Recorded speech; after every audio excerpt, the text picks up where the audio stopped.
Você sabia que a NASA explora não apenas estrelas, planetas, galáxias e buracos negros? Difícil de acreditar, mas sim, a Agência Espacial Norte-Americana também trabalha em descobertas aqui na Terra. Então, o que os pesquisadores descobriram recentemente? Existe vida sob o gelo? Há pouco tempo, enquanto analisavam dados, notaram algo inacreditável escondido abaixo do gelo da Antártica. E esse achado não muda apenas tudo o que sabemos sobre todo o sistema hídrico da Terra, mas também pode ajudar nas pesquisas sobre a vida no espaço. A existência da humanidade pode depender da compreensão da Antártica e seus segredos. Assim, as descobertas recentes revelam informações vitais sobre a nossa sobrevivência. Mas antes de continuarmos, vamos ver o quanto você sabe sobre esse lugar no qual só existe gelo até onde seus olhos conseguem ver. A Antártica é um dos continentes do mundo e fica no hemisfério sul. É o quinto maior em termos de área total, e isso significa que tem quase o dobro do tamanho da Oceania. Quer ver meteoritos de verdade? Vá para a Antártica! Devido ao seu clima seco, é um dos melhores locais para observar o espaço. Mas o que é ainda mais incrível é que podem ser vistos meteoritos na superfície branca do continente. Os cientistas já retiraram cerca de 45 mil deles do gelo e acreditam que podem achar outros 300 mil. Como não há muitas rochas terrestres por lá, é fácil identificá-los graças à cor escura deles. O ambiente desértico e seco também ajuda a preservá-los, mesmo os que caíram na Terra há mais de 1 milhão de anos. E você pode imaginar alguma atividade vulcânica na Antártica? É difícil. Mas este lugar é onde o fogo encontra o gelo. A Antártica Ocidental é o local da maior atividade vulcânica. Os cientistas descobriram recentemente que existem 138 vulcões apenas ali. Uau! Você pensava que a região é sempre fria, mas não! Suas regiões costeiras podem chegar a 10 graus Celsius. Mas você já se perguntou como seria a Antártica se não houvesse gelo? Pode parecer inimaginável agora, mas nem sempre ela foi coberta por gelo. No entanto, isso foi há 34 milhões de anos. Assim, ninguém poderia dizer como seria a superfície do continente. Mas a NASA mudou isso. A Agência Espacial gerou simulações no computador e fez o mapa mais preciso até hoje. O que se viu foi incrível. O continente não era plano como parecia. Ele é bastante acidentado e tem vales, planícies e montanhas altas. Mas isso não era nada comparado ao que se descobriu sob o gelo. Então, o que é? Por favor, que rufem os tambores. A NASA encontrou 2 novos lagos subglaciais. E o que é ainda mais legal é que eles foram avistados do espaço. Como pode isso? Se a sua resposta for satélites de alta tecnologia, você está certo. Em 2003, a NASA lançou um satélite chamado IceSat, que mediu o balanço de massa do manto de gelo e as alturas das nuvens e aerossóis. O equipamento também ajudou a criar o mapa sem gelo da Antártica. Em 2010, a Agência Espacial Europeia lançou o segundo satélite, o Cryosat-2, para rastrear as mudanças na espessura do gelo. Então, em 2018, a NASA enviou o terceiro, o IceSat-2, uma continuação do primeiro. Ele mediu a elevação do manto de gelo e a espessura do gelo marinho. Era o instrumento de observação a laser da Terra mais avançado da agência americana e o que forneceu os dados de mais alta precisão. E quando isso foi combinado com as informações dos outros satélites, foi possível localizar esses 2 novos lagos perto de 2 maiores. Mas em primeiro lugar, como é possível que eles existam? A espessura média da maior parte do gelo da Antártica é de aproximadamente 2 quilômetros. No entanto, pode chegar a mais de 3 em alguns locais, especialmente durante o inverno. Então você pode pensar que não há nada lá embaixo, mas a ciência diz o contrário. Não é possível ver isso a olho nu. Mas o gelo do continente está fluindo lenta e constantemente em diferentes direções sob a força de seu peso. No entanto, os cientistas não conseguiram descobrir como a água se movia por muitos anos. Isso começou a mudar em 2007, quando os dados coletados com o IceSat forneceram informações sobre o que se esconde sob a superfície. Eles descobriram pela primeira vez uma rede inteira de lagos de água derretida conectados sob as correntes de gelo de fluxo rápido da Antártica, e havia centenas deles. A glaciologista Ellen Amanda Freaker, do Instituto de Oceanografia Scripps, acredita que as mudanças de elevação medidas pelo ICET aconteceram por causa da dinâmica desses lagos. Eles não retinham a água do degelo estaticamente. Em vez disso, enchiam e drenavam continuamente ao longo do tempo através de um sistema de vias navegáveis. Enquanto faziam isso, o gelo acima subia e descia. Mas para onde eles drenam? Para o oceano, claro. E muito! Um estudo recente de coautoria de Freaker descobriu que a drenagem de um lago inundou até 750 bilhões de litros no oceano em apenas 3 dias. Inúmeros mistérios sobre como a natureza funciona ainda estão esperando para serem resolvidos, mas a descoberta dos 2 novos lagos dará aos cientistas uma imagem melhor de quão rápido a camada de gelo da Antártica mudará à medida que o clima ficar mais quente e como isso afetará as correntes oceânicas globais e o aumento do nível do mar. O ciclo de enchimento e drenagem dos lagos também faz com que o manto de gelo sofra rachaduras e fendas. Assim, as informações que eles encontrarem nesses novos lagos também lhes darão uma melhor compreensão dos danos na superfície do gelo. E ainda poderão avaliar como esse sistema de enchimento e drenagem influencia na velocidade com que o gelo desliza para os oceanos e mares. Isso significa que podem avaliar como a água doce adicionada pode alterar os ecossistemas marinhos. Essa descoberta pode sugerir ainda se há vida sob o gelo. Uau! Os cientistas perfuraram cerca de 1.070 metros de gelo e descobriram que as amostras de água retiradas de um dos lagos continham aproximadamente 10 mil células bacterianas por mililitro. Um número tão alto de vida bacteriana é um bom sinal, pois isso significa que as águas geladas também podem suportar formas de vida superiores, como micro-animais, e um desses novos lagos pode até ser o lar deles. Mas o mais empolgante é o que os novos lagos podem ajudar a entender se a vida em outros planetas é possível. Os cientistas acreditam que qualquer forma dela abaixo da superfície congelada de Marte pode seguir os padrões observados nos lagos da Antártica. Então, existe a possibilidade de encontrarem novas informações críticas sobre o tipo de vida que pode ter existido no planeta vermelho. No entanto, você não gostaria de estar lá durante o inverno. A temperatura mais baixa na Terra que se pode experimentar é de cerca de menos 89 graus. Em 2010, houve uma temperatura ainda mais baixa, de aproximadamente menos 93 graus. E a sensação desse frio pode ser muito pior devido aos ventos fortes e secos. Você sabia que o tamanho da superfície de gelo na Antártica também muda ao longo do ano? Ela tem cerca de 3 milhões de quilômetros quadrados durante o verão, mas no inverno aumenta para 19 milhões de quilômetros quadrados. No entanto, apesar da mudança, ela continua a ser o maior pedaço de gelo da Terra. Desculpe, Ártico, você perdeu. Você conhece esses pinguins fofos? Considere esses animais os habitantes locais, pois não há população nativa na Antártica. É uma terra de ninguém, pois não pertence a nenhum país. Mas você sabe quem realmente são os donos? 5 espécies diferentes de pinguins, focas e orcas. Haha! Apesar das duras condições do continente, você pode visitá-lo como turista para fins de pesca e pesquisa. Cerca de 5 mil pessoas residem ali durante o verão em estações de pesquisa.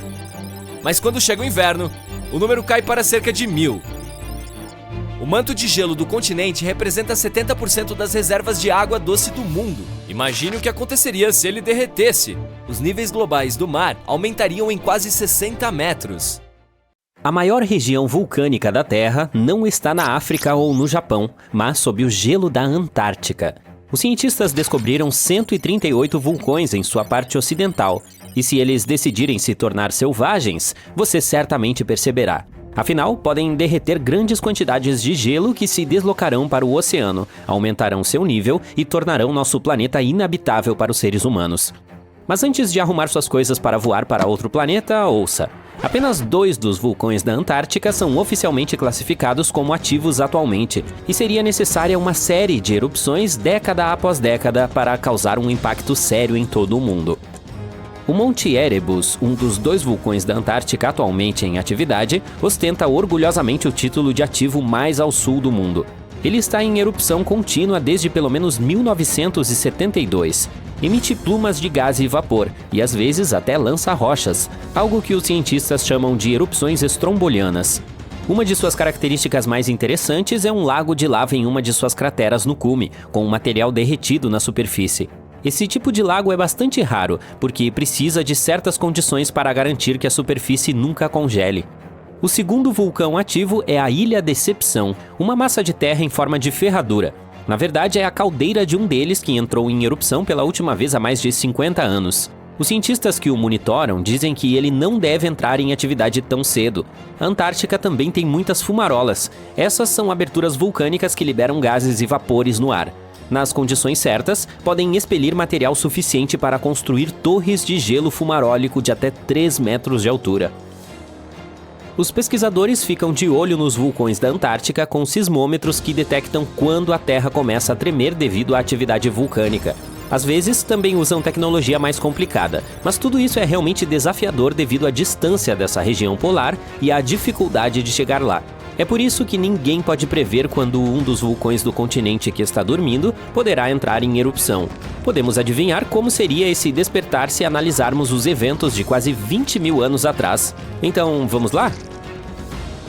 Um dos vulcões adormecidos da Antártica, o Monte Takae, teve uma série de erupções e expeliu uma boa quantidade de halogênios ricos em ozônio naquela época. Alguns cientistas dizem que esses eventos aqueceram o hemisfério sul. As geleiras começaram a derreter e ajudaram a terminar a última era glacial. Para que esses eventos se repitam, precisaríamos de uma série de erupções com substâncias ricas em halogênios de um ou mais vulcões que agora estão acima do gelo. É um cenário improvável, mas como já aconteceu no passado, não é totalmente impossível. Quanto aos que se escondem sob uma espessa camada de gelo, parece que seus gases dificilmente chegariam à atmosfera, mas seriam fortes o suficiente para derreter enormes cavernas na base do gelo e produzir uma grande quantidade de água derretida.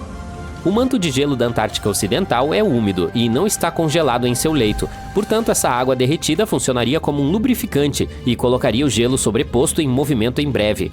O volume de água que até mesmo um grande vulcão geraria dessa forma não é nada comparado à quantidade de gelo acima dele, portanto uma única erupção não faria diferença. Mas vários vulcões em atividade perto ou embaixo de qualquer um dos grandes fluxos de gelo da Antártica Ocidental fariam. Essas correntes são rios de gelo que levam a maior parte da água congelada da Antártica para o oceano. Se elas mudarem sua velocidade e trouxerem quantidades incomuns de água para o oceano, seu nível aumentará. À medida que o gelo se torna cada vez mais fino, haverá mais e mais novas erupções. Os cientistas chamam isso de efeito de fuga. Algo parecido ocorreu na Islândia. O número delas aumentou quando as geleiras começaram a recuar no final da última era glacial. Portanto, parece que para que haja mudanças maciças, vários vulcões poderosos acima do gelo com gases cheios de halogênios precisam entrar em atividade com poucas décadas de diferença e permanecer fortes por muitas dezenas ou centenas de anos. A Antártica armazena cerca de 80% de toda a água doce do mundo, e se toda ela fosse derretida, o nível global do mar aumentaria em quase 60 metros. E então teríamos que procurar um novo planeta para viver. Mas esse é um cenário improvável. É mais provável que as erupções sob o gelo lubrifiquem as correntes e levem a água para o oceano, mas isso não seria o fim do mundo. No entanto, um supervulcão muito forte, bastante furioso, poderia fazer isso, o que já aconteceu no passado. Há mais de 200 milhões de anos, o mundo passou por uma grande transformação. Não com uma, nem com duas, mas 4 erupções vulcânicas maciças em grandes pulsos. O supervulcão chamado Kemp estava entrando em atividade repetidamente há 600 mil anos. Tudo aconteceu em Wrangellia, um grande pedaço de terra que costumava ser um vulcão supermassivo que se estendia pelo que hoje é a Colômbia Britânica e o Alasca. E não foram a lava ou as cinzas vulcânicas que arruinaram o meio ambiente. A erupção fez os níveis de carbono dispararem. O planeta nunca mais seria o mesmo. Essa atividade vulcânica pode ter ajudado os dinossauros a se transformarem de criaturas do tamanho de gatos em gigantes que vimos em Jurassic Park. E deu início a uma estação chuvosa de 2 milhões de anos, o que fez com que o mundo inteiro ficasse quente e úmido, e os dinossauros adoraram. Os pesquisadores mergulharam fundo nas camadas de sedimentos sob um antigo lago na Ásia para descobrir esses segredos. Eles encontraram traços de cinzas vulcânicas e mercúrio, sinais claros dessas erupções épicas. Havia assinaturas de carbono mostrando enormes picos nos níveis de dióxido de carbono. Isso fez com que a atmosfera ficasse tostada e a chuva caísse. A má notícia é que outra erupção como essa pode acontecer. O supervulcão sob o Parque Nacional de Yellowstone está dormente há quase 70 mil anos. Mas se acordar, será muito mais catastrófico do que a atividade vulcânica do Monte St. Helens, em 1980. Ela é considerada a mais desastrosa da história dos Estados Unidos. Isso ocorreu após 2 meses de terremotos e injeção de magma abaixo do vulcão, que enfraqueceu e destruiu toda a face norte da montanha.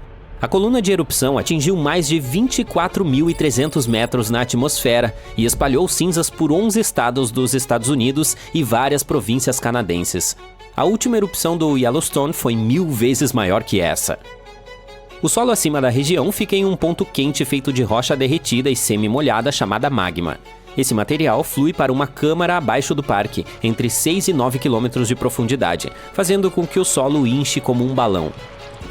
Mas depois, ao esfriar, o solo volta ao seu estado normal. Os observadores de vulcões estão atentos a isso há um século e notaram que o solo se elevou cerca de 25 centímetros há cerca de 20 anos. Mas desde 2010 está voltando a descer. Especialistas dizem que não há grandes erupções no horizonte, portanto o dia do juízo final não está chegando tão cedo. Mas ultimamente há alguma atividade subterrânea acontecendo, o que nos mantém interessados. Como os seres humanos não estiveram por perto para testemunhar cada pequena coisa que Yellowstone faz, é um pouco difícil dizer com certeza o que está acontecendo lá embaixo. O parque teve algumas erupções épicas nos últimos 2 milhões de anos, que aconteceram como um relógio, com intervalos de 600 a 800 mil anos entre elas. A última grande ocorreu há cerca de 640 mil anos e basicamente remodelou toda a paisagem, espalhando cinzas e detritos até a Louisiana. Ainda hoje é possível ver as consequências dela na caldeira de Yellowstone. Os especialistas dizem que uma erupção maciça como essa é um cenário improvável. É mais provável que vejamos as de vapor e água quente ou fluxos de lava. Quando e com que força despertará continua sendo um mistério para os cientistas. A Antártida é o continente mais remoto do planeta. Ela tem 90% do gelo do mundo, mas é considerada um deserto, pois a precipitação anual é de apenas 200 milímetros. Olhando para ela, você provavelmente nunca imaginaria que foi um deserto, pois é branca e cheia de vida selvagem. Mas esse lugar não é só o que parece ser na superfície. Há muita coisa escondida abaixo e até acima dele. A Atlântida tem sido um mistério para a humanidade. Será que existiu? E se sim, onde ficava? Uma das teorias sustenta que a civilização Atlante poderia ter prosperado e se desenvolvido no continente antártico, quando ainda não era coberto pelo gelo. Devido aos períodos cíclicos da Terra, ou seja, as eras glaciais e interglaciais, acreditava-se que a Antártica era na verdade uma floresta tropical. Porém, uma imagem recente do Google Earth encontrou algumas ruínas interessantes enterradas no fundo de um lago no continente gelado. Não se sabe a qual civilização pertenciam, mas alguns teóricos acreditam que poderia perfeitamente ser a Atlântida.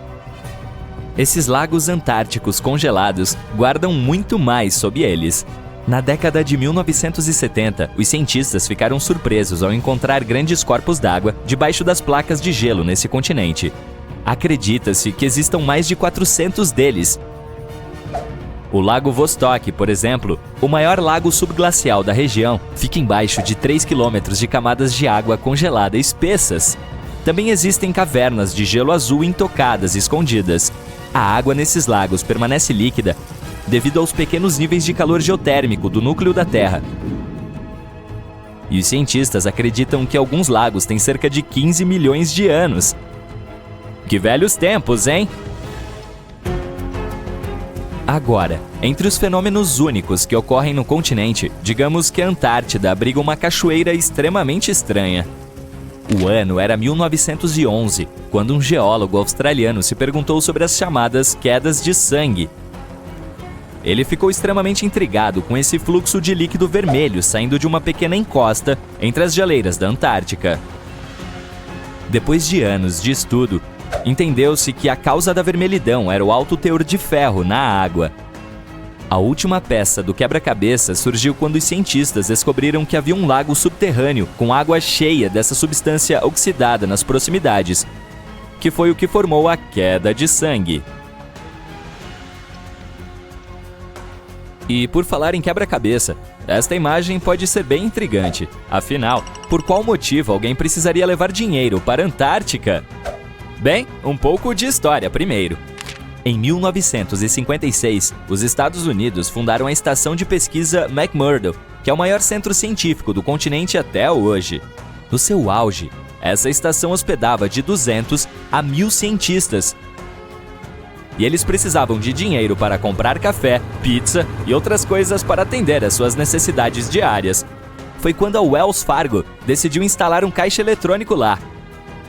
Ah, e até bateram um recorde mundial do Guinness com isso. O caixa eletrônico Wells Fargo na estação McMurdo é o que está localizado mais ao sul do mundo e é o mais solitário do planeta, pois não existe outro por centenas e centenas de quilômetros.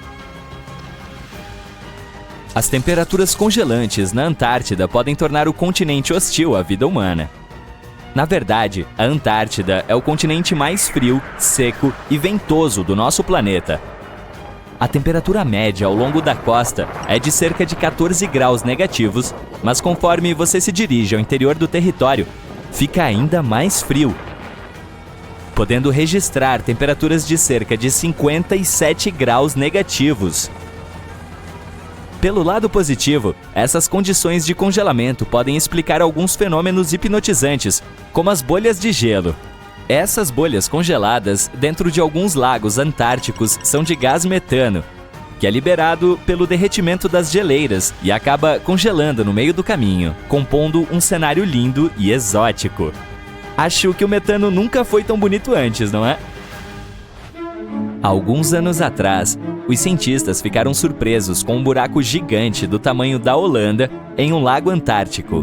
Para se ter uma ideia, ele é mais ou menos o tamanho do lago Michigan. Esses buracos são chamados de políneas e são um fenômeno natural no continente. Mas esse é o maior que a comunidade científica já viu desde a década de 1970. Portanto, são buracos enormes em um mar de gelo e a maioria deles ocorre ao longo da costa do continente. Porém, esse novo foi encontrado no mar de Weddell, muito mais longe da costa. Os especialistas ainda estão tentando entender como isso aconteceu e quais são suas implicações para o clima da região. Há uma formação no continente que parece ter sido feita pelo homem e até gerou várias teorias ao redor do mundo sobre suas origens. Diz aí, parece exatamente com outras pirâmides feitas por humanos, não é? A única diferença é que essa é, na verdade, uma formação rochosa natural e existe há muito tempo. Ela foi encontrada pela primeira vez durante uma expedição na década de 1910 e mantida em segredo desde então. Foi apelidada de pirâmide, mas seu nome científico correto é Nunatak, que é simplesmente um pico de rocha que se projeta acima de uma geleira ou manto de gelo. Existem outros picos famosos que parecem ter forma de pirâmide, como o Matterhorn, na Suíça. Então não, isso não é mesmo uma construção humana, temos certeza disso. E a lista de descobertas fascinantes no continente gelado continua. Um programa de inteligência artificial estava analisando um conjunto de dados na Antártida quando se deparou com algo impressionante. Pode haver até 300 mil meteoritos desconhecidos a serem encontrados na área gelada do continente. A verdade é que meteoritos caem no continente há milhões de anos, mas foi apenas há 110 anos que o primeiro foi encontrado. E adivinha? Recentemente, pesquisadores encontraram um meteorito marciano na Antártica Oriental. Foi o maior encontrado nos últimos 25 anos e pesava cerca de 75 quilos. Geralmente, fogo e gelo podem ser uma combinação bem complicada. Então acho que você não diria que a Antártica abriga um vulcão ativo, certo?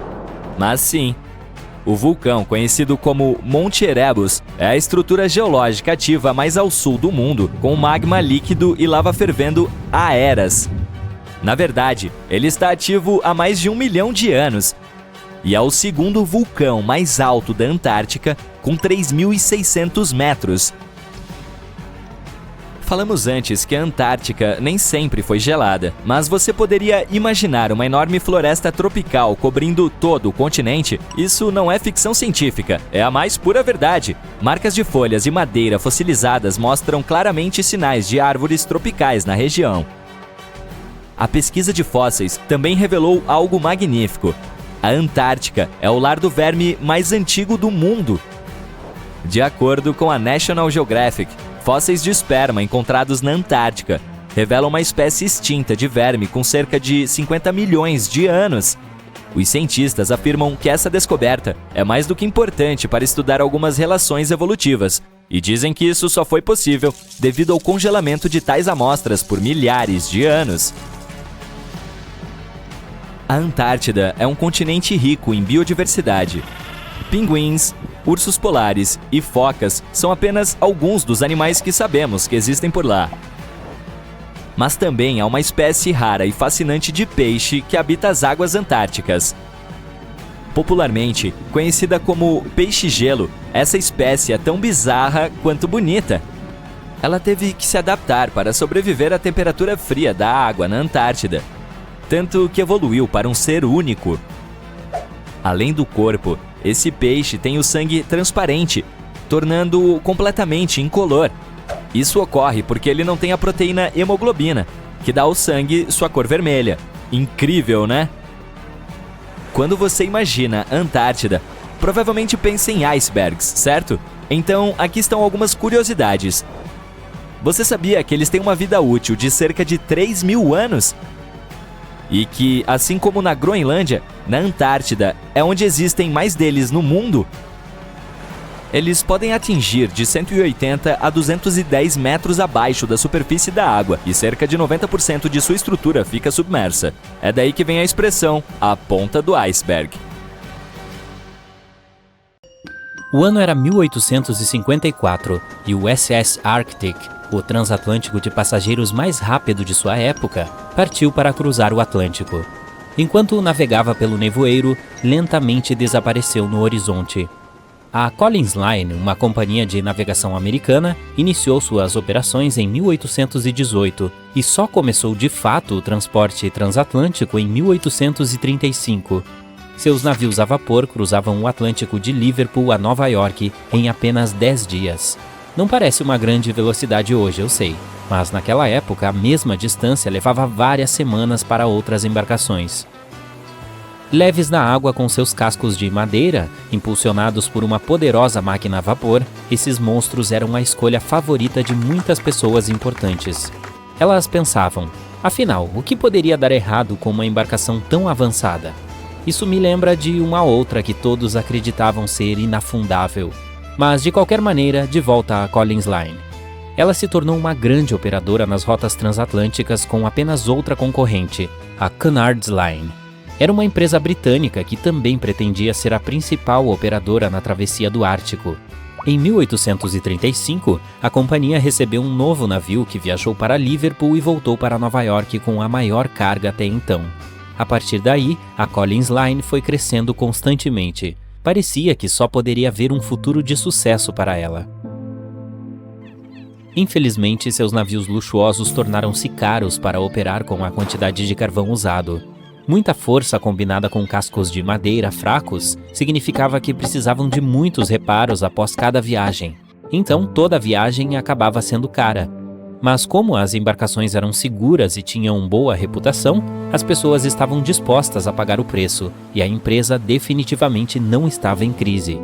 Ela havia conseguido algo que ninguém havia feito antes. Como eu disse, os navios dela cruzavam o Atlântico em 10 dias, e Edward Collins, o proprietário, estava muito determinado a manter o ritmo. Seus 5 transatlânticos ultrapassaram facilmente a Cunard's Line, que tinha apenas 3. Com esse grande prestígio, atraía ainda mais atenção. Embora seus navios com cascos de ferro fossem mais lentos, a Cunard acreditava que ainda tinha lucro, independentemente de quão devagar fosse a navegação. Entre as embarcações da Collins, o Arctic, o terceiro a ser lançado, era o maior, chegando a 85 metros de comprimento, com 2 motores a vapor de alavanca lateral, cada um com 1.000 cavalos de potência. As rodas de paz faziam 16 rotações por minuto na velocidade máxima. Na época de seu lançamento, a imprensa o chamou de o navio mais estupendo já construído nos Estados Unidos. Mas o glamour e a fama não conseguiram evitar o que viria a seguir. No dia 27 de setembro, o Arctic estava em sua viagem de Liverpool a Nova York, seguindo em ritmo acelerado através da neblina espessa. É possível que, naquele momento, após 4 anos de recordes de viagem, a tripulação estivesse super confiante com a navegação e com o navio. A apenas 80 quilômetros de Newfoundland, eles seguiram descuidados através do nevoeiro, sem contato de rádio, sonar ou qualquer outra forma de identificação de objetos, equipados apenas com código Morse. Uma embarcação menor, o SS Vesta, que funcionava como pesqueiro, operava em Newfoundland. Ela estava passando pelo mesmo caminho que o Arctic e houve uma colisão. Chocado com o acidente, o capitão do Arctic ofereceu ajuda ao pequeno Vesta. Mas logo ficou claro que o dano aparentemente pequeno era muito pior. Abaixo da linha d'água, por um buraco, a água entrava no casco de madeira, que, apesar de muito mais rápido agora, parecia menos valioso. A tripulação foi em direção à terra tentando tapar os buracos, mas não estava dando certo, e a água do mar continuava a entrar, enchendo mais e levando o navio para baixo. E por fim, quando a sala de máquinas estava cheia, a água apagou as caldeiras, tirando a enorme força pela qual o Arctic havia sido lendário. Ele se moveu lentamente até parar completamente. Enquanto continuou afundando, a ordem era abandoná-lo. Na época, a lei marítima permitia que o Arctic carregasse apenas 6 botes salva-vidas, capazes de salvar apenas 180 pessoas. A tripulação e alguns dos passageiros conseguiram entrar a bordo e ocuparam a maioria dos assentos desses barcos. Os ânimos estavam muito alterados e todos se esqueceram das boas maneiras, não deixando as senhoras e os mais novos embarcarem primeiro. Levou 4 horas para o transatlântico afundar. Havia 150 tripulantes e 250 passageiros a bordo. Aqueles que não conseguiram encontrar um bote salva-vidas fizeram uma tentativa desesperada de construir suas próprias jangadas com partes do navio. 2 dias depois, apenas 3 barcos chegaram com segurança à costa. Os outros 3 nunca foram encontrados. Acredite ou não, a equipe de resgate também salvou algumas pessoas que estavam agarradas aos destroços por 2 dias. Ao contrário da tripulação, o capitão afundou com o Arctic e surpreendentemente sobreviveu. Ele foi apenas uma entre as 85 pessoas que fizeram isso, fora as 400 a bordo. Quando a notícia chegou 2 semanas depois, o público reagiu com grande tristeza às perdas. A enorme raiva logo se seguiu em relação às péssimas medidas de segurança e à tripulação. A imprensa publicou demandas para mudar as leis, exigindo mais botes salva-vidas. Fazia sentido ter o suficiente para cada pessoa a bordo de um navio, mas esses pedidos foram ignorados. Essa negligência levaria a mais desastres no futuro. Botes salva-vidas suficientes só entrariam na lei marítima cerca de 60 anos mais tarde, após o desastre do Titanic.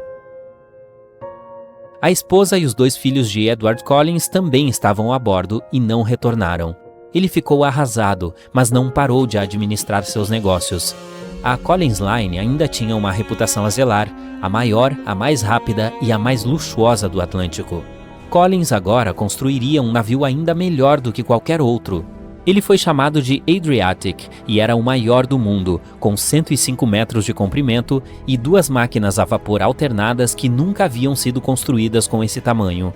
Esses motores a vapor na época estavam no auge da engenharia, embora hoje só possam ser vistos em modelos e em brinquedos. Com a nova adição de 2 mastros, o Adriatic também poderia navegar se necessário. Felizmente, algumas lições foram aprendidas com o desastre do Arctic. Mas antes que seu novo navio, o Adriatic, fosse construído, outro desastre ocorreu. O irmão do Arctic também submergiu. Acredita-se que este segundo transatlântico estava desesperado para ultrapassar o da Cunard's Line e atingiu um iceberg em algum lugar durante a corrida. Essa estranha disputa tirou a vida de 141 pessoas. O desespero de Collins e seus cascos mal feitos levaram a empresa à falência em 1858. O recém-construído Adriatic, custando mais de $1 milhão, fez apenas uma viagem no final. E mesmo essa foi considerada um desastre. A embarcação colidiu com um rebocador, mas ainda conseguiu terminar sua viagem inaugural em um tempo adequado.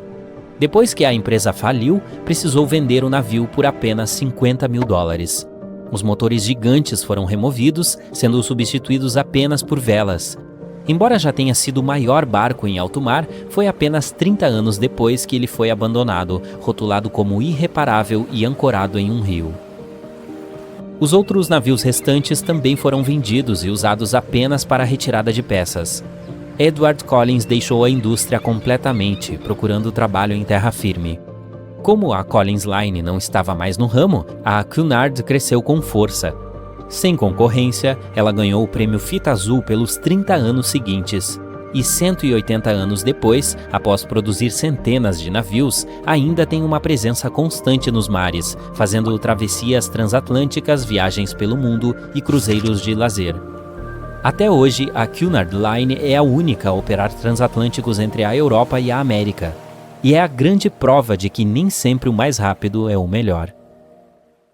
Todos nós já sonhamos em visitar o Ártico e testemunhar as maravilhas naturais dos ursos polares brincando em blocos de gelo, ou da aurora boreal dançando no céu. Bem, lamento informá-lo, mas você não encontrará nenhum turista indo para a Antártida tão cedo. Por quê, você pergunta? Vamos nos aprofundar no assunto. Em primeiro lugar, onde fica a Antártida? Ela está localizada no hemisfério sul, especificamente no Polo Sul. O Oceano Antártico a circunda, e a maior parte do continente é coberta por gelo, o que o torna um dos lugares mais remotos e gelados da Terra. Agora, você já conheceu alguém que visitou a Antártida? Provavelmente não.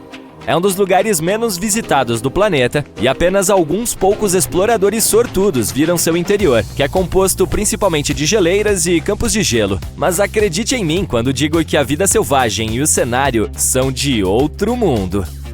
Por que você não deve viajar para a Antártida? Bem, para começar, o meio ambiente é incrivelmente frágil e pode ser facilmente danificado.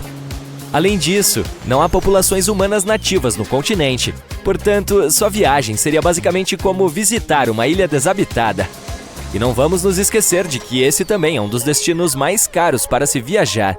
Apesar de tudo isso, a Antártida não é exatamente protegida como uma fortaleza, mas existe um acordo internacional chamado Tratado da Antártida. Esse tratado foi negociado para evitar qualquer atividade indesejada no continente e proíbe algumas formas de testes feitos lá pelos Estados-membros. Mas o principal motivo pelo qual não podemos simplesmente entrar na Antártida é que ela tem um ecossistema delicado que precisa ser protegido. O tratado estabelece que a Antártida deve ser usada somente para fins pacíficos e deve estar livre de qualquer atividade humana que possa prejudicar o meio ambiente. Os cientistas ainda estão aprendendo sobre o ecossistema único do continente, e nossas atividades e máquinas podem perturbar o delicado equilíbrio que existe lá. Se você ainda está ansioso para ir à Antártida, obter permissão não é exatamente um passeio no parque. Os cidadãos americanos, por exemplo, precisam preencher um formulário especial e enviá-lo ao Office of Ocean and Polar Affairs. E uma vez lá, você precisará seguir algumas diretrizes rígidas para proteger o meio ambiente, como não perturbar a vida selvagem, nem levar lembranças como pedras, plantas ou animais. Tecnicamente, é possível viver na Antártida? Embora não existam leis que proíbam as pessoas de morar lá permanentemente, é um ambiente muito inóspito e inadequado para a habitação humana. As temperaturas podem chegar a menos de 60 graus Celsius, o que torna quase impossível a sobrevivência de qualquer pessoa sem um equipamento e a experiência adequados.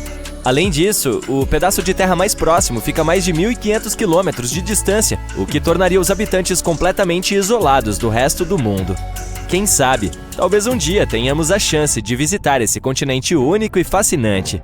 Mas até lá, vamos admirá-lo de longe. Vamos falar um pouco sobre a descoberta da Antártida.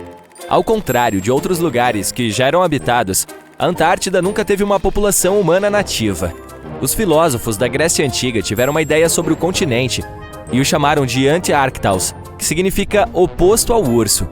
Os ursos a que ele se refere não são os polares, mas sim as constelações do Grande e do Pequeno Urso, que só podem ser observadas no hemisfério norte.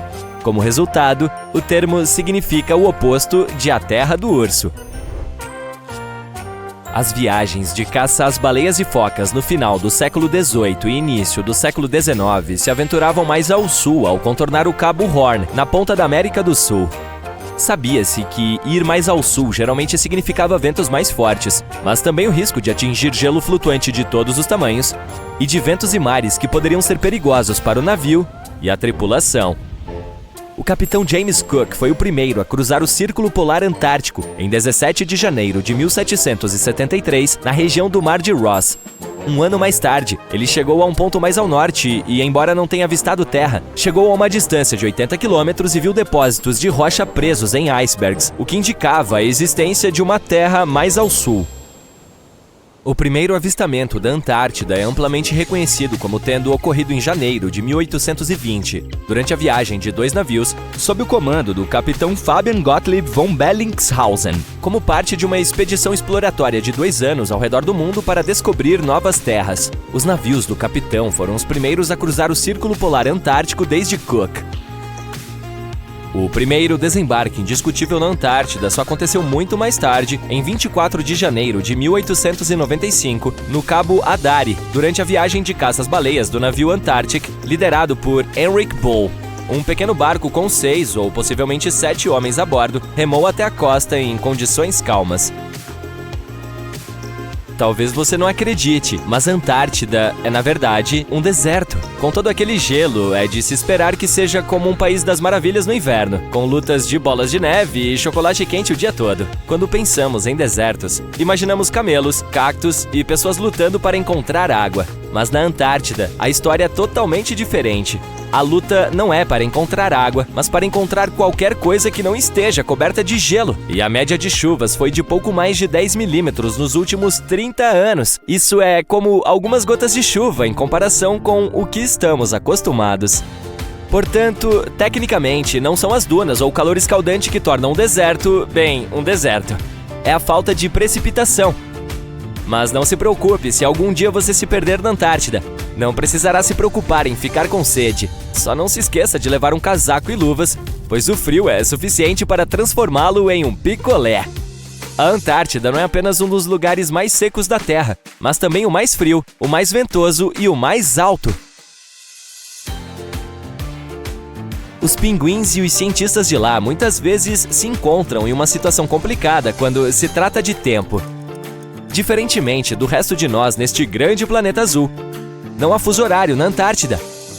Todas as linhas de longitude se encontram em um único ponto no Polo Sul, o que faz com que seja um pouco complicado tentar descobrir que horas são. Agora, você deve estar pensando, mas como os cientistas e pesquisadores controlam o tempo lá embaixo? Boa pergunta. Normalmente, eles seguem o fuso horário do país de onde partiram. No entanto, com estações de todo o mundo na Península Antártida, as coisas podem ficar um pouco malucas. Imagine tentar se coordenar com os países vizinhos sem acordá-los acidentalmente no meio da noite. Você pode pensar que pouca coisa poderia sobreviver em um lugar onde a temperatura é extremamente fria, o sol mal aparece e o vento pode levá-lo para longe mais rápido do que uma erva daninha. Bem, como em muitos lugares da Terra, a vida encontrou um caminho na Antártida também. Acredite ou não, esse continente congelado está fervilhando de atividade. É o lar de bilhões de krill que, por sua vez, atraem muitas focas e mais pinguins do que você pode imaginar. Mas não se deixe enganar por sua aparência fofa e engraçada. Os pinguins são os melhores nadadores, com um corpo aerodinâmico capaz de deixar os vencedores de medalhas olímpicas com inveja. Eles chegam à costa para se reproduzir e relaxar, mas seu verdadeiro talento é roubar pedrinhas uns dos outros e formar grupos matematicamente precisos para se manterem aquecidos. A Antártida também é o lar da maior espécie de pinguim da Terra. É o chamado pinguim imperador. Certamente, essas criaturas são aves que não voam, mas isso não significa que não possam saltar. De fato, alguns deles podem saltar até 3 metros.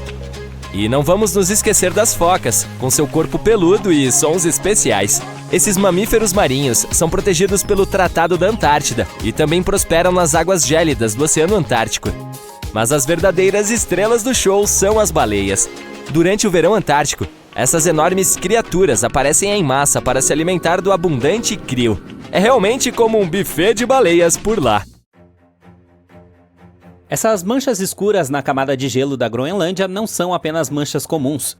Todo verão, o gelo, que normalmente é branco brilhante, torna-se cinza escuro em determinadas áreas.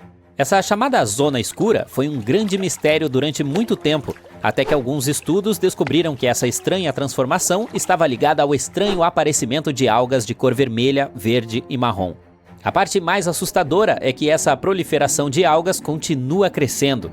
A zona escura está ficando mais escura e micróbios aterrorizantes podem começar a aparecer. Agora, o resto do mundo deve se preocupar. A camada de gelo da Groenlândia é como um enorme manto de gelo que cobre cerca de 80% da ilha. Ele é tão espesso que contém cerca de 8% do gelo de água doce do mundo. Na maior parte do ano, o gelo parece um lençol branco gigante e intocado que se estende sobre a Terra. Mas quando chega o verão e as temperaturas começam a subir, as coisas começam a mudar. O gelo derrete, revelando áreas rochosas ao longo da costa. E à medida que você avança para o interior, o gelo branco antes liso torna-se mais escuro. Essa é a zona escura que cobre uma área de cerca de 400 km de comprimento e 100 km em seu ponto mais largo. Esse estranho fenômeno acontece basicamente por dois grandes motivos. O primeiro é o carbono negro. Assim como a poeira que se acumula em sua estante, o gelo da Groenlândia tem o mesmo problema. O vento leva uma mistura de poeira e fuligem para essa área gelada, mas, diferentemente da sua estante, você não pode simplesmente limpá-la com um pano. No caso da Groenlândia, essa mistura suja se instala no gelo e permanece por milhares de anos. Portanto, a zona escura é basicamente coberta por uma fina camada de poeira que se acumulou ao longo do tempo. No ano de 2014, os pesquisadores analisaram essa mistura suja e descobriram que as áreas mais escuras do gelo estavam cheias de carbono negro. Esse carbono negro não apareceu do nada. Bem, na verdade, de certa forma apareceu. Os cientistas acreditam que, em sua maior parte, ele é provavelmente da fumaça produzida por incêndios florestais no norte do Canadá e no Alasca em algum momento do passado. Como você pode imaginar, o carbono negro é preto, e é por isso que ele faz com que o gelo pareça mais escuro. Agora, o segundo grande motivo para a transformação do manto de gelo da Groenlândia no verão tem a ver com as algas que mencionamos anteriormente. Estamos falando principalmente de dois grupos, a Ancylonema alascana e a Ancylonema nordenskjold. Ambos adoram regiões de águas frias. Durante o inverno, eles permanecem em um estado de dormência nas profundezas do gelo. Mas quando chega a primavera, eles começam a migrar lentamente para a superfície. Quando chega o verão, elas estão prontas para florescer e absorver quase 24 horas de luz solar por dia para a fotossíntese e o crescimento. Normalmente essas algas são verdes, mas quando expostas à luz do sol, tornam-se marrons como uma forma natural de se protegerem dos raios ultravioleta prejudiciais. E essa mudança de cor também é o que faz com que o gelo da Groenlândia pareça mais escuro. Até o momento, esse tem sido um comportamento normal. O que é realmente alarmante é que essas florações de algas estão ficando cada vez maiores a cada ano. Isso acontece porque elas se alimentam de fósforo, um nutriente que é abundante e vem de um mineral chamado hidroxilapatita. Esse mineral é encontrado em um tipo de rocha que se decompõe em minúsculas partículas de poeira, que são então sopradas pelo vento através do gelo. À medida que o clima fica mais quente, as rochas secam mais e os ventos mais fortes carregam mais poeira. Mais poeira significa mais fósforo, o que leva a um maior crescimento de algas. Está vendo? É um ciclo e continua piorando a cada ano. Estudar isso é fundamental para entender por que a zona escura continua aumentando. De 2000 a 2012, seu tamanho aumentou em 12%. Mas você deve estar se perguntando, por que deveríamos nos importar? Afinal de contas, é apenas o gelo que está ficando mais escuro, certo? Bem, não exatamente. Pense em como você não suporta usar roupas pretas em um dia quente e ensolarado. Elas absorvem o calor e fazem com que você sinta ainda mais calor. Isso ocorre porque as superfícies mais escuras absorvem mais luz solar. A mesma coisa acontece com o gelo. Juntos, a poeira, o carbono negro e a proliferação de algas são responsáveis por cerca de 70% da variabilidade do albedo no manto de gelo da Groenlândia.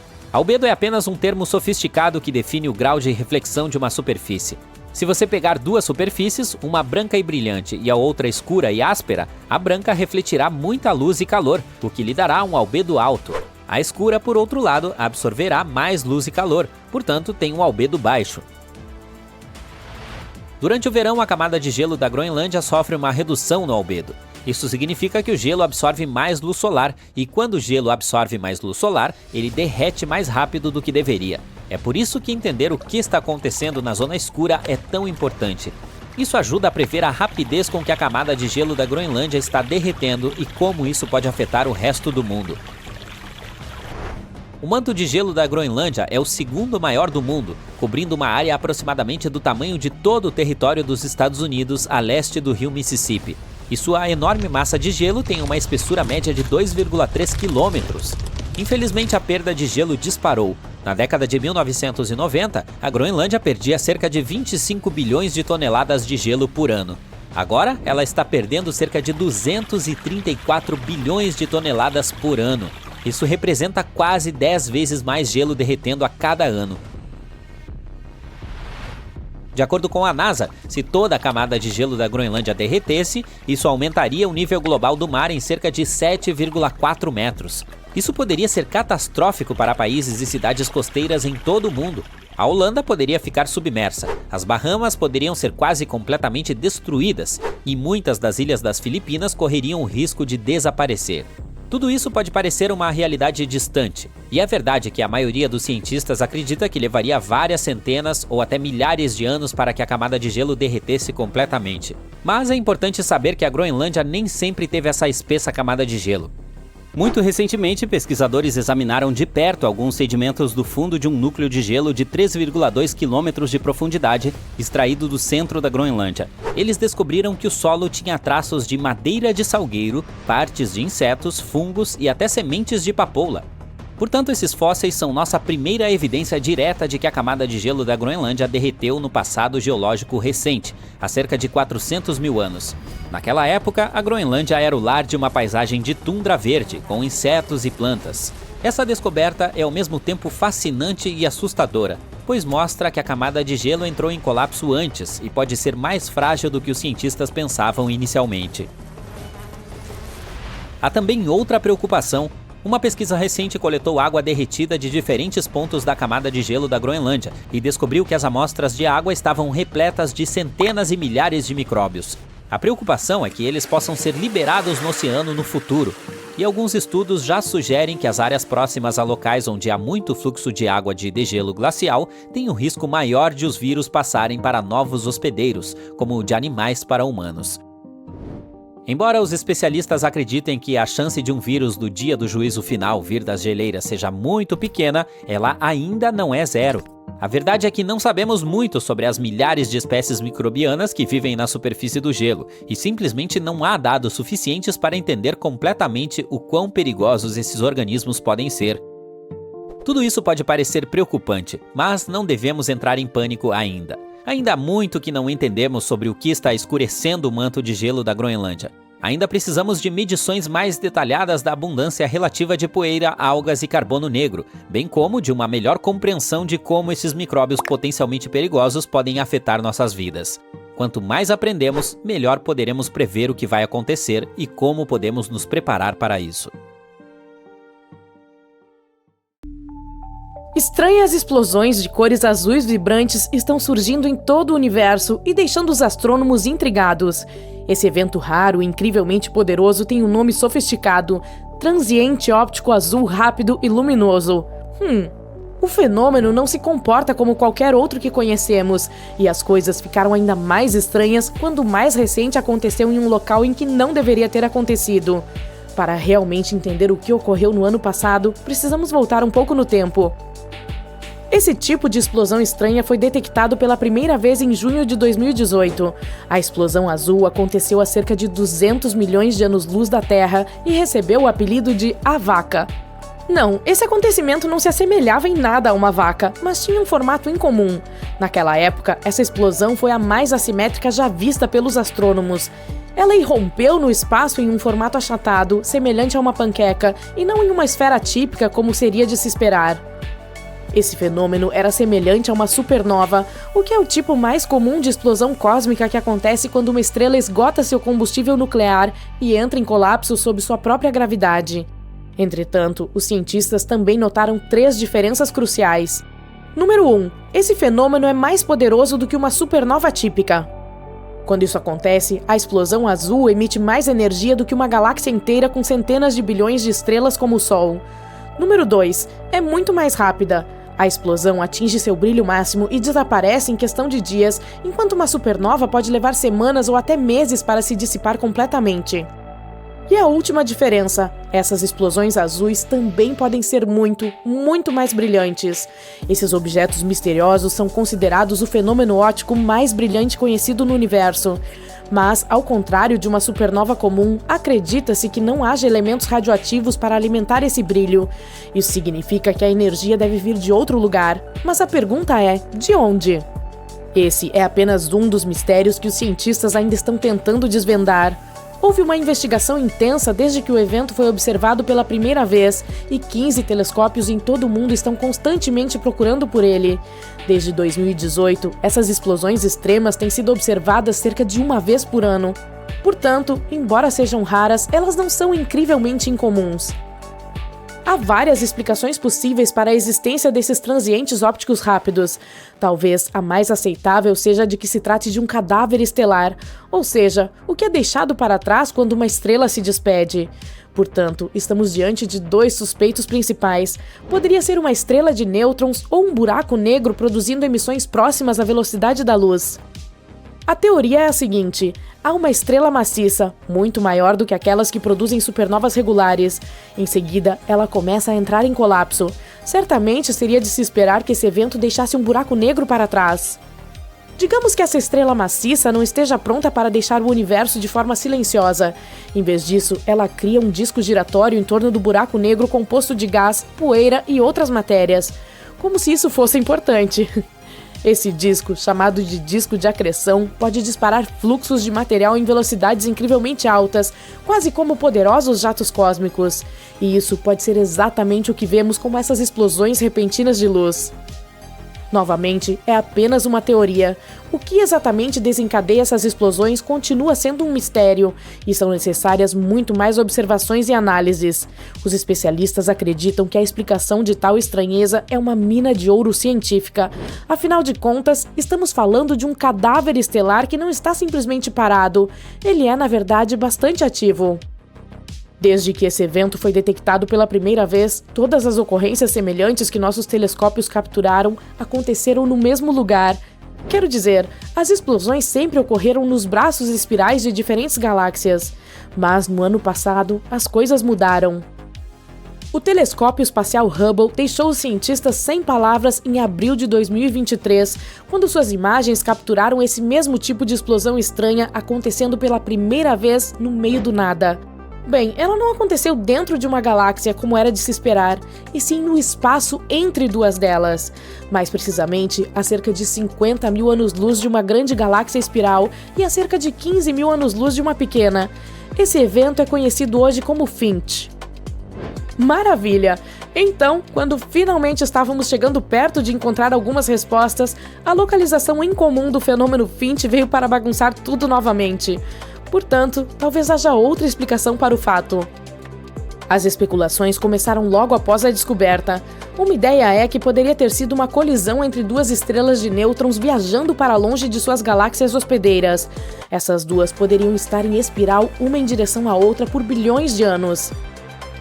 E quando colidiram, produziram uma explosão 100 vezes mais brilhante do que uma supernova normal. Para que essa hipótese seja correta, uma dessas estrelas de nêutrons seria de ser altamente magnetizada, amplificando a explosão. Outra possibilidade é que a explosão tenha sido uma estrela sendo despedaçada por um buraco negro com uma massa entre 100 e 1000 vezes maior que a do Sol. Embora ainda tenhamos muitas dúvidas, uma coisa é certa: o FINCH é um transiente óptico azul rápido e luminoso. Exceto pelo local estranho onde ocorreu, ele tem todas as outras características para ser classificado como um. É super brilhante, como eu, e super rápido, e sua origem é super difícil de explicar. Além disso, os dados do telescópio Gemini South, do Observatório de Raios-X Chandra e do radiotelescópio Very Large Array confirmaram o fato. O acréscimo dessas informações mais recentes só torna cada vez mais difícil para os pesquisadores finalmente encontrarem algum tipo de padrão em todo esse evento. O FINCH não é o único evento peculiar em sua categoria. Vamos voltar ao ano anterior, 2022.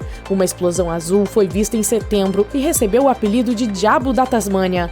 Assim como as anteriores, essa explosão azul surgiu e desapareceu muito rapidamente. Aí, algo misterioso aconteceu. Exatamente 100 dias depois, os observadores que ainda estavam acompanhando o fenômeno receberam um presente de Natal antecipado. Eles observaram outra explosão, e ela era tão brilhante e fascinante quanto a original. Espere! Então estamos falando de duas explosões semelhantes e estranhas que aconteceram no mesmo local em um intervalo de tempo pequeno. Foi a primeira vez que algo assim foi registrado. Rapidamente, 13 telescópios ao redor do mundo voltaram todos os olhos para o evento do Diabo da Tasmânia, incluindo um equipado com uma câmera de alta velocidade. No decorrer de 120 dias, eles conseguiram capturar outros 14 pulsos de luz irregulares. Isso foi certamente incrível, porque provou que em vez de aparecer uma vez e desaparecer como esperado, o Diabo da Tasmânia continuou a explodir com energias semelhantes às de uma supernova novamente e novamente. Você consegue imaginar tal poder? Esse cenário ainda intriga a comunidade científica porque ultrapassa os limites da física, não apenas por causa da produção extrema de energia, mas também por causa das explosões de curta duração. A propósito, suas explosões duram de 10 minutos a cerca de 4 horas. Acredite em mim, na escala do universo, isso é considerado super rápido. Essa foi a única vez em que uma temporada prolongada desse evento foi observada. No entanto, após um pouco de reflexão, a comunidade científica dividiu suas opiniões sobre o fato. Por um lado, o Diabo da Tasmânia poderia ter sido um evento totalmente único e exclusivo. Por outro lado, talvez tenha sido apenas a primeira vez que nossos telescópios o capturaram de um ângulo mais voltado para a superfície. Para entender melhor o que está acontecendo, os cientistas ainda precisam observar amostras maiores do fenômeno. Todas as esperanças estão no futuro observatório Vera C. Rubin, que está sendo construído no Chile. Ele terá um telescópio de 8 metros de largura acoplado à maior câmera digital do mundo já fabricada para esse fim. De acordo com a NASA, essa tecnologia pode finalmente nos dar algumas respostas sobre essas explosões azuis. Podemos esperar momentos empolgantes pela frente, pois esse pode ser o início de um novo capítulo em nossa compreensão da evolução estelar.